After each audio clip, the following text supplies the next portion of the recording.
Donc, maintenant, Kémy, et j'allais encore dire grand frère, on sait que tu as ouvert un centre commercial en Afrique. Et nous savons que, bon, des fois, les conditions sont assez particulières pour pouvoir faire des choses en Afrique, vu que tu es justement entre le Bénin, d'accord, Non, je suis basé au Bénin. Voilà, tu es basé au Bénin, et puis ça t'arrive de venir aussi sur Paris. Oui, mais on va dire vraiment, quand je bouge, 80%, 90% de mes voyages sont intra-africains.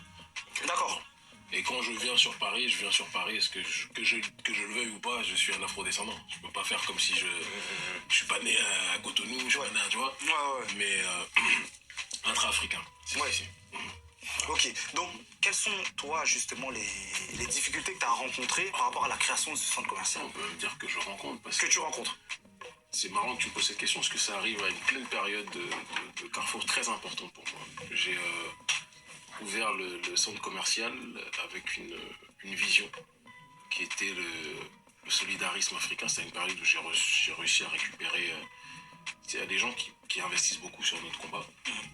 Parce qu'on touche quand même un certain nombre de gens sur le continent, en Afrique francophone.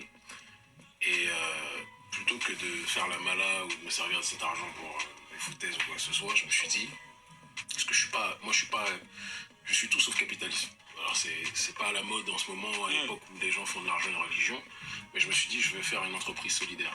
Je vais prendre des produits locaux et je vais faire en sorte de valoriser les producteurs qui sont bien souvent discriminés par les grandes surfaces tenues par des non-africains dans nos pays, ce qui pour moi est le comble de l'humiliation. J'ai monté ça avec mes partenaires de l'époque, mes compagnes de l'époque, qui étaient les deux mères de mes enfants.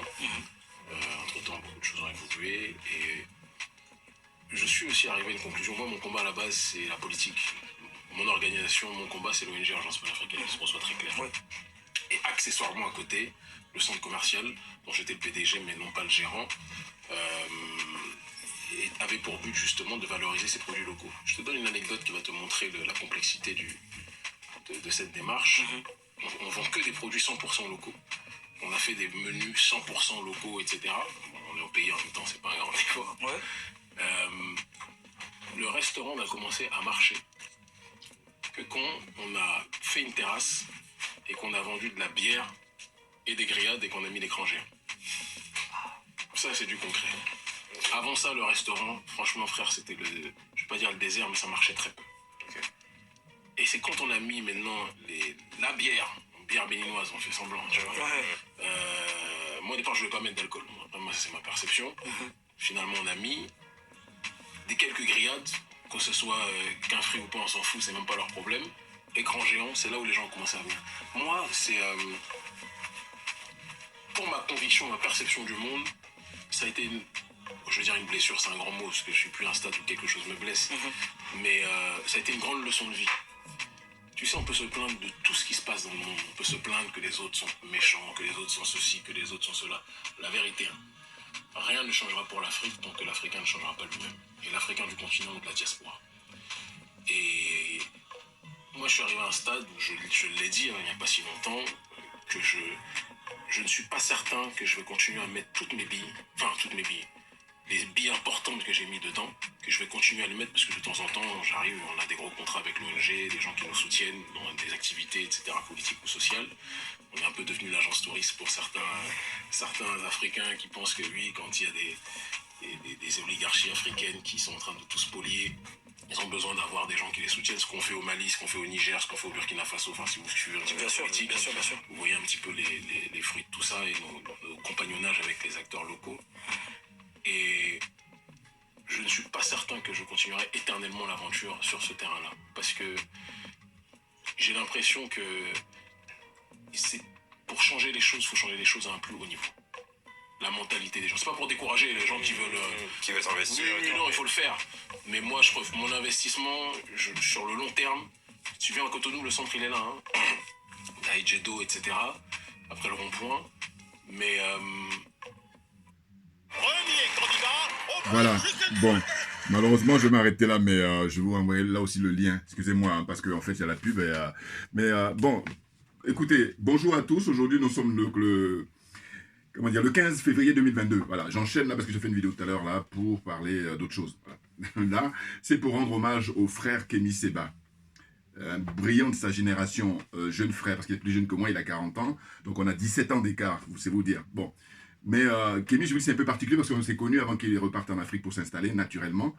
Et moi, je le soutiens depuis le début. Donc vous prenez les images d'archives, c'est pour ça que je dis, il faut rendre toujours aux choses, les choses à qui appartiennent, c'est-à-dire comme la fameuse phrase, il faut rendre à César ce qui appartient à César, voilà. Mais évidemment, quand je dis que moi, ma religion, c'est la vérité et la justice, ben, ne pas faire ça, ben, il n'y a pas de cohérence. Et puis, en tout cas, ça ne tient pas la route, voilà. Et puis, voilà, ça n'a pas de sens, voilà. Et comme j'aime que les choses aient du sens, c'est pour ça que je dis, il faut donc rendre à Kémy ce qui appartient à Kémy, il faut rendre à Djoubian ce qui appartient à Djoubian, ainsi de suite. Voilà, et que je me présente, voilà, Djoubian, c'est mon surnom sur le net, ceux qui me suivent m'ont reconnu, naturellement, et puis je suis accessoirement spécialiste de la France, et surtout un panafricain très, très convaincu. Voilà. Et je partage beaucoup de choses avec ce frère, ce jeune frère, Kémy. Dans cette interview, par exemple, il dit le capitalisme, c'est pas mon truc. Et ben moi, je suis comme lui. Mais c'est extraordinaire. C'est là où. Le bonheur, c'est quoi? C'est que quand vous connaissez quelqu'un, toujours vous vivez avec lui-même, bon, vous dites, c'est pas étonnant. Mais quand vous connaissez pas quelqu'un, et puis là, on se connaît, mais pas tant que ça. Voilà. Mais je vous dis, ce que j'apprécie chez lui, c'est qu'il est très respectueux. À chaque fois, il est venu me voir 2 fois là où je travaille, et puis vraiment très courtois et très, très respectueux. Et ça, c'est ce qui me touche, parce que l'éducation, elle est là. L'éducation de base. Il a une éducation de base. C'est très, très important.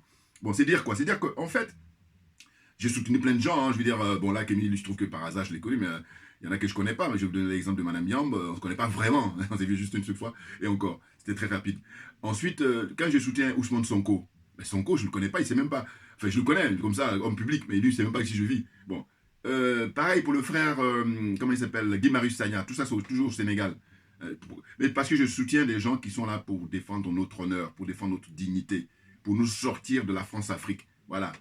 Et pourvu que je les sente sincères, je les sente honnêtes, et là je les soutiens, j'allais dire sans réserve. Mais autrement, si c'est des gens qui sont là pour avancer masqués, je dis non, non, non, non, non, moi je la sens pas. Voilà. Et puis je dis, puis ça c'est la liberté que chacun de nous doit avoir, donc chacun est libre, tu vas soutenir qui tu veux. Moi j'ai vu par exemple en Côte d'Ivoire, je soutiens Mamadou Koulibaly, bon mec, les autres ont le droit de soutenir qui Amontano, ou qui Tidiane Thiam, ou qui Kakabe, ou qui Alassane Ouattara, et qui... non, voilà, c'est ouvert. Je le dis constamment. Donc, la différence, c'est que Guillaume Soro, il a du sang sous les mains. Alassane Ouattara, ils ont du sang sous les mains. Ce qui n'est pas le cas de Charles Blé Goudé. Et c'est pour ça que je dis que, à la rigueur, après le professeur Mamadou Koulibaly, eh ben, je soutiendrai facilement mon jeune frère aussi, Charles Blé Goudé. Voilà. Oui, parce que je n'aime pas l'injustice. Et depuis tout petit, hein, vous comprenez. Ah oui, moi à l'époque, je vous dis, ce qui m'a sensibilisé déjà, à l'époque, c'était quand il y avait l'apartheid en Afrique du Sud. Je vous dis, j'ai déjà dit dans mes vidéos passées, mais ceux qui n'ont pas suivi, qui prennent maintenant en marche mes vidéos. Vous savez quoi? À l'époque, moi, je suis né en Côte d'Ivoire et je me disais, mais il suffisait que je sois né en Afrique du Sud, ça veut dire que je n'aurais pas de droits? C'est comme ça que je réfléchissais quand j'étais très jeune. Vous imaginez, donc aujourd'hui, maintenant, à un certain âge. Donc c'est pour dire aux autres là qui sont à jouer les jaloux, mais c'est mort, n'importe quoi. Enfin bon, bref. Donc je reviens là, pourquoi j'ai choisi cette séquence là? Vous remarquez que toujours dans mon exercice que j'adore, je prends des séquences et puis après j'apporte mon sentiment, j'apporte mon commentaire, j'apporte mon avis, hein, mon humeur si vous voulez. C'est clair, et chacun est libre de faire comme bon lui semble. Il faut être à l'aise. Et puis généralement quand on fait ce qui te plaît, quand tu fais quelque chose qui te plaît, tu le fais bien. En tout cas, le plus important d'ailleurs c'est que tu te retrouves, que tu trouves ton équilibre. Voilà, c'est ça le plus important. Ça, je dis ça pour n'importe qui. Voilà. Qu'est-ce qui se passe? C'est que déjà, avant de continuer par rapport à ce qu'il a dit là, je vais d'abord saluer, parce que je risque d'oublier, comme là, j'ai rien noté. C'est Philippe Simo. Philippe Simo, pareil, vous voyez, c'est le jeune frère camerounais que j'aime bien, au sens où j'ai dit, Simo, quand je l'ai découvert, c'était par rapport à sa chaîne, il essaie de sensibiliser la jeunesse africaine hein, pour l'entrepreneuriat. Je trouve ça génial. Il y a quelques années, quand j'ai pris connaissance, vous voyez, je ne rêve pas ça tout le temps, mais parce que je suis pas moi, c'est pas mon dada le business. Voilà. Moi, mon dada, c'est le domaine politique. Voilà. Donc, j'ai pu reprocher à Philippe Simo quand il abordait la question du franc CFA ou quand il abordait les relations entre la France et l'Afrique. Parce que je disais souvent qu'il n'était pas à l'aise. Et que je dis quand c'est comme ça, mais dis, il y a un frère qui s'y connaît, ou les frères qui s'y connaissent, ou les sœurs qui s'y connaissent. Tu leur dis, voilà, allez les voir, eux, ils sont brillants dans ça, ils vont faire mieux que moi. Et puis comme ça, on est tous gagnés, puis on avance. Or, donc vous allez observer que je suis dans une démarche de, je vous dis, vérité et justice. Voilà. Je sois vrai, je sois juste. La vérité et la transparence. C'est clair. Donc Simo, je le félicite. Voilà, là pourquoi? Mais parce que il a reçu Kémy Séba. Voilà. Alors j'aurais pu montrer un extrait de... Là aussi pareil, vous tapez Philippe Simo, Kémy Séba, vous allez voir l'interview, là, ils ont fait ça il y a un ou 2 jours, c'est très très bien, de bonne facture, ça a duré 1h15, mais vraiment de très bonne qualité. Ils ont eu un bon échange, et puis ce qui transparaît, ou ce qui transpire, c'est que Kémy, franchement, ça se voit qu'il aime son prochain, et moi je suis un peu comme ça, voilà. Aimer son prochain, c'est déjà quelque chose d'énorme. Et oui, ça se voit hein, dans les interviews et tout ça. Bon, enfin, je ne vais pas dire qu'on se ressemble, mais je veux dire que ce qui est sûr, c'est que quand il parle du capitalisme, alors là, on est à 100% d'accord. Là, je partage totalement avec lui. Oui, oui, parce que, enfin bon, là aussi, pareil, j'aurais pas le temps, mais sinon, évidemment que nous, en tant qu'Africains, il va falloir qu'on compose avec nos réalités. Hein, sachant qu'il y a des gens qui nous ont précédés, qui ont tout mis. Maintenant, il faut juste l'appliquer. Je prends toujours l'exemple de Cheikh Anta Diop, mais il n'y a pas que Cheikh Anta Diop, il y a d'autres.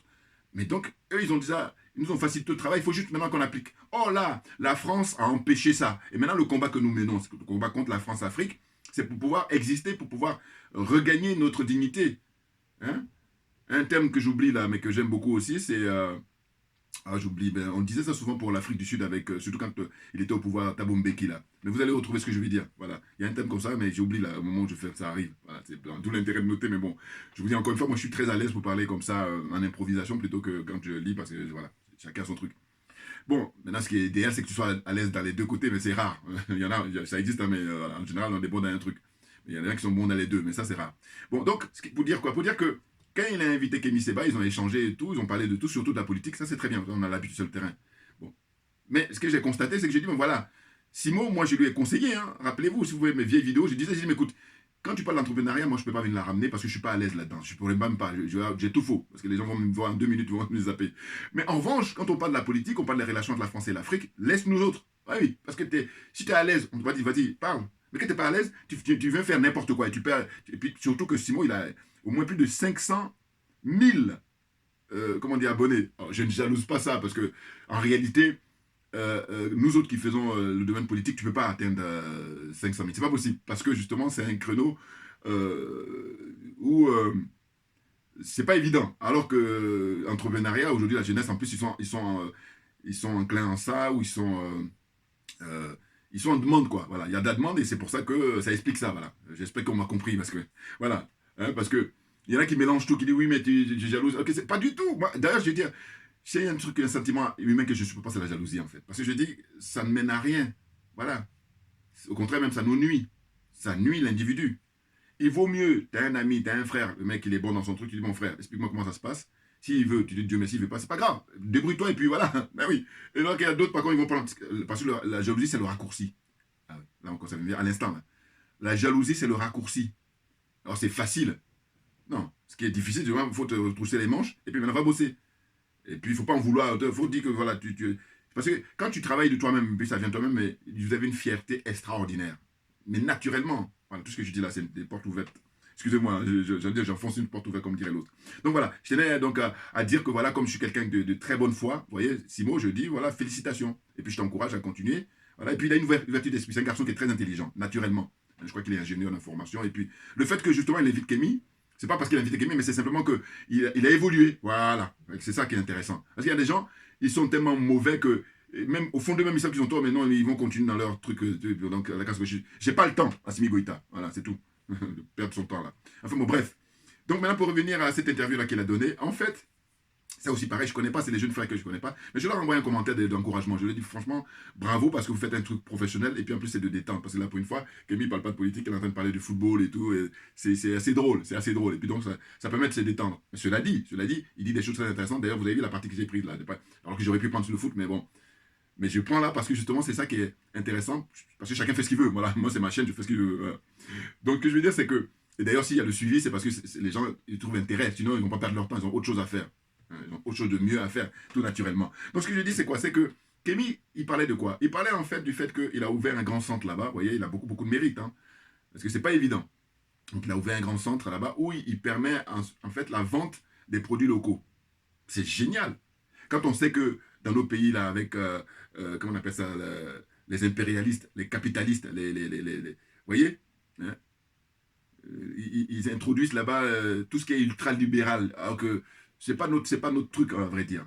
Non, là aussi, ça fait partie des trucs où on doit éduquer. C'est une question d'éducation, naturellement, parce que Kémy, qu'est-ce qu'il dénonçait en gros? Il disait que là, il a monté ça et puis il a constaté que vraiment, il est un peu déçu, quoi, parce qu'il y a des gens avec qui il a embauché et tout, qui travaillent avec lui, qui viennent même carrément eux-mêmes voler là-dedans, et puis ils font croire que c'est quelqu'un de l'extérieur, alors que c'est eux-mêmes. Après enquête, on sait que c'est eux. Et donc, c'est décourageant. Mais ça n'a pas empêché, il continue toujours, mais il dit que non, avec l'expérience, parce qu'il ne faut pas jouer aussi les masos. Mais cela dit, il comprend, parce c'est un homme qui est très intelligent, il dit, mais non, il manque l'éducation. Mais c'est clair. Et c'est pour ça que j'insiste toujours en disant, mais évidemment que c'est l'éducation. Quand je dis qu'on doit enseigner les pères qui sont avant nous, les dévanciers, là, qui ont écrit des choses très très bien pour la dignité africaine, chez Anta Diop, je le cite, mais il n'y a pas que lui, mais je veux dire que voilà, hein, vous comprenez, quand je dis ça, il faut aller chercher d'autres, il y en a un plein. Bon, mais lui, c'est vraiment l'un des tops, parce que l'expérience qu'il a vécue, je vous dis, il n'y en a pas beaucoup, donc c'est pour ça. Et puis même, c'est reconnu. Hein, voilà. Donc c'est pour ça que je dis, il y a juste à mettre en pratique ce qu'eux ont écrit. Comme un intellectuel, là, que j'ai écouté récemment, il y a 2-3 jours, eh ben, il a fait un livre sur Cheikh Anta Diop, et il expliquait que Cheikh Anta Diop avait une démarche, mais éminemment politique. Ah oui, c'est une portée politique, la démarche de Cheikh Anta Diop. Très clairement. Donc c'est pour dire que des gens comme ça, très qualifiés, qui eux ont fait des années d'études sur la question, s'ils parlent, et je dis, mais moi, avec le peu que je sais déjà de valoriser, donc c'est extraordinaire, c'est ça que je dis, c'est très réjouissant, vous comprenez? Bon, donc, en gros, c'est de dire que finalement, ça va venir. Ah oui, il faut être optimiste. Ah oui, parce que c'est l'optimisme fait vivre. Ah oui, si vous perdez l'optimisme, c'est même pas la peine. Hein. Ah oui, les gens jettent l'éponge parce que voilà. Donc c'est hyper important d'être optimiste. Voilà, quand je dis ça, c'est facile de dire que dans la pratique, c'est vrai. Mais en même temps, il faut regarder autour de vous comment la vie se mène et tout. Puis le fait de regarder des vidéos, le fait de faire de la lecture, le fait de regarder des documentaires, voilà, ça donne la réflexion en tant qu'être humain pour réfléchir et puis voir comment on peut se positionner chacun de nous. Hein. Et puis, moi, je milite pour que chacun y trouve son compte. Parce que je dis, à partir du moment où chacun y trouve son compte, il n'y a pas de problème. Il y a des problèmes parce qu'il y en a un qui va avoir plein. Hein, et d'ailleurs, Kémy, dans une interview, l'interview qu'il a donnée d'ailleurs à Philippe Simo, il y a un exemple qu'il a donné qui est très intéressant, si je ne pensais même pas. C'est qu'il dit, regardez, il a regardé, lui, je ne sais pas, un documentaire où il a dit, il a vu un jour, où on a un spectacle qui s'est passé, où il y a deux groupes de singes. Il y a un singe qui est tout seul, et puis il y a 3 ou 4 autres singes, ou 5. Et bien, il y avait 5 bananes ou 6 bananes, voilà. Et il y en a un qui a récupéré, bon, bien, parce que j'ai bien compris, je crois qu'il y a un qui a pris 5 bananes, et puis les 5 autres, ils se partagent une banane, voilà, c'est ça. J'espère qu'il me comprend. Parce que Kémy, il le dit dans l'interview qu'il a accordé à Philippe Simo, c'est très intéressant. Et il dit, quand on regarde ce spectacle-là, qu'est-ce qu'on dit nous en tant qu'être humain? On dit, mais non, mais c'est n'importe quoi et tout, comment il a tout seul et tout ça. Alors que quand on rapporte cette expérience-là à l'être humain, eh bien la réaction n'est pas la même. C'est là où ça pose problème. Et ça donne, là c'est là où il faut réfléchir. Et dire, mais la même chose qui s'est produite avec les singes, on rigole, et puis on dit, mais non, mais c'est n'importe quoi. Et puis quand c'est l'être humain, on dit, non, mais on dit, non, il est très malin, il est très intelligent, et puis il est capitaliste, n'importe quoi. Écoutez, on est des êtres humains. Alors, c'est pour ça, d'ailleurs, même comme je dis, moi qui suis passionné dans les documentaires animaliers, je dis, mais on doit prendre des leçons sur les animaux, mais à maintes occasions, et naturellement. Parce qu'on fait le malin, mais en réalité, on a à apprendre auprès d'eux. Beaucoup, beaucoup même, et Dieu seul sait, Dieu seul sait. Vous voyez? Donc, évidemment que la question centrale, c'est l'éducation, et que par conséquent, il faut commencer déjà par les programmes scolaires. Vous voyez? Les programmes scolaires. Mais évidemment. Parce qu'il y a toute une génération là, à cause de la France. Hein, c'est la France qui est... Parce que la France a passé son temps justement à empêcher notre développement, à empêcher notre épanouissement. Elle a confisqué notre liberté. Et donc nous, le combat que nous menons, Dieu seul sait si c'est salutaire. Et on le fait aussi... Hein, malgré eux, hein, pour eux-mêmes, on va les libérer, parce qu'ils sont emprisonnés dans leur délire. C'est clair, vous voyez, c'est clair, ils sont emprisonnés dans leur délire, parce qu'ils croient qu'ils ont raison, alors qu'ils ont... Et puis il y en a d'autres, par contre, qui ont compris, mais par contre, ils sont bloqués parce que c'est un changement de paradigme qui doit s'opérer naturellement, et ça va se faire, parce qu'on a le Mali qui est en pole position, si j'ose dire, pour parler en termes de Formule 1, là. Les adeptes de course automobile. Moi, je ne suis pas très automobile, je suis plutôt sport co, football, basket et qu'est-ce qu'il y a encore, voilà. Surtout football, parce que ça, c'est ce que je connais, puisque j'ai pratiqué. Bon. Enfin, bon, bref, on va pas rentrer dans... Mais ce que je veux dire, c'est ça, c'est très, très intéressant. Et donc, Kémy est sur Paris, là, et il va tenir donc un grand meeting, c'est ce samedi 19 février, hein, et c'est de 13h à 22h, c'est vous dire, donc on aura toute la journée. Et donc, l'adresse, c'est 19 rue Édouard Aubert, Édouard le prénom, et Aubert, A-U-B-E-R-T. Et c'est 91 700 Fleury-Mérogis. Hein, 91 700 Fleury-Mérogis. Tout ça pareil, vous allez sur Internet, vous tapez Meeting de Kémy Séba, et son organisation, c'est urgence au pluriel panafricaniste. Voilà. Et là, tout de suite, vous allez trouver l'affiche avec tout le programme. Voilà. Par contre, c'est 15 € l'entrée. Hein. Moi aussi. Bon, il a dit aussi dans l'interview qu'il a donné à Philippe Simo, et il a donné les raisons. Et d'ailleurs, on peut bien comprendre. Parce que ce qu'on observe, c'est qu'il y a des frères qui vont mettre 300, 400, 500 €, même voire des fois même 1000 € dans des trucs futiles. Et puis maintenant, là, quand on va aller à l'essentiel, eh ben, ils vont être réticents pour sortir 5 €, pour sortir 15 €. Donc, il faut arrêter à un moment donné. Mais je pense que petit à petit, les choses évoluent parce que la nouvelle génération, eux, ils ont compris ça. Vous comprenez? Voilà, c'est hyper important. Sinon, franchement, à mettre plein d'argent dans les pantalons ou dans les vestes, dans les costumes ou dans des trucs de futilité, mais là, c'est justement l'aliénation qui nous a entraînés là. Maintenant, nous, on est en train de sortir les gens de l'aliénation, et puis ceux qui sont de bonne foi, ils nous rejoignent, et ceux qui sont de mauvaise foi, ils sont en train de nous combattre. Vous êtes ridicules. Et puis vous avez dit, c'est le début de votre, comment on dit, j'ai dit, hein, les jaloux vont maigrir. Voilà, vous allez souffrir beaucoup, alors que est-ce que ça vaut la peine de souffrir là, alors que quand nous, on va gagner le combat, tout le monde sera gagnant. Tout le monde. Contrairement à vous, parce que ceux qui soutiennent les Alassane Ouattara, ceux qui soutiennent les Macky Sall, ceux qui soutiennent qui encore Patrice Talon, tous les dictateurs africains, là, ceux qui les soutiennent, Paul Biya par exemple, eh ben, eux, ils sont dans une vie de comment on appelle ça, de satisfaire à un groupuscule qui ne représente rien du tout dans des pays comme le Cameroun où il y a combien 27, 28 millions d'habitants, dans des pays comme la Côte d'Ivoire où il y a 26 millions d'habitants, hein, ainsi de suite. C'est un groupuscule qui, eux, ils représentent 1%. Voilà. Je suis trop large, je dis 1%. Voilà. Mais 1%, qu'est-ce que c'est à côté de 99%? Vous comprenez? Donc le problème, il se pose en ces termes. Puis là, les aliénés qui veulent continuer à copier l'Occident et tout ça, il faut arrêter. Et moi, fort de mon expérience de vie ici, donc je crois que, justement, nous autres qui avons l'expérience de vie ici, il faudrait que, justement, on nous écoute dans le sens où c'est compte tenu de mon expérience de vie ici que je peux expliquer comment on va faire pour s'en sortir. Parce que j'ai vu ici comment ça se passe. C'est clair. Vous voyez? Et le pire, c'est qu'il y a plein de frères et sœurs qui viennent ici, qui voient, et puis quand ils retournent, non, ils vont faire comme s'ils n'ont jamais vu. Ou alors ils vont prendre les bonnes parties, puis les mauvaises parties même. C'est ça qui est grave. Nous, compte tenu de tout ça, on devrait plutôt ne plus perdre de temps. Je n'ai pas de temps à perdre. Assimi Goïta. Bouya, on est bon, on est bon. C'est clair. Vous voyez? Donc là, Kémy, voilà, il est sur Paris. Hein, moi, je ne l'ai pas encore vu. Hein, bon, je crois qu'on va se voir, sans doute. Mais en tous les cas, il mérite beaucoup de soutien parce qu'il est dans la vérité. Parce que la vérité ne trompe pas. Il est dans la lumière. Ça peut mettre du temps, mais ça va arriver tout naturellement. L'obscurité n'a jamais gagné sur la lumière. Le soleil a toujours gagné. La lumière va toujours apparaître. Elle va traîner peut-être un peu, mais... Hein. Donc les choses sont claires. Donc tous les jaloux là, j'allais dire, c'est peine perdue pour vous et puis vous faites du mal même. Enfin bon, c'est pas simple hein, ce que je dis là, c'est pas simple parce que c'est vrai que c'est la situation de nous, chacun de nous, son expérience de vie et tout ça. Mais qu'est-ce que vous voulez? Bon, il faut composer et puis il faut faire des efforts parce que la vie, moi depuis tout petit, je disais la vie est un combat. Quand je disais un combat, mais je disais même à l'époque, je me rappelle, je disais combat du siècle. C'est-à-dire de siècle par rapport à chacun de nous, chaque individu. Je me rappelle, hein, quand je regardais à l'époque, c'était grâce à un certain George Benson. Ouais, il est toujours là, Dieu merci. Et quand tu le vois, tu ne penses même pas à l'Est, alors qu'il est beaucoup plus âgé que nous autres, hein, mais toujours la pêche. Je parle de George Benson, c'est un grand producteur et journaliste, surtout en Côte d'Ivoire, qui justement a nourri notre enfance et tout ça. Rappelez-vous, en tout cas les Abidjanais vont connaître. Hein, c'était lui à l'époque, vous vous souvenez, moi c'est ma génération, il a créé Coco Disco avec Roger Filzans-Cassi. Ça se passait à Cocody, à la patinoire. Bon, en fait, je vais m'arrêter là parce qu'il y a tellement de choses à raconter. Donc c'est pour dire que, eh ben, tous ces gens-là, voilà, ils ont eu leur mérite, ils ont fait ce qu'ils pouvaient, et puis voilà, il y a vivant, Dieu merci, naturellement. Mais ce sont les avant-gardistes, ce sont les dévanciers, comme disent les Ivoiriens. Voilà.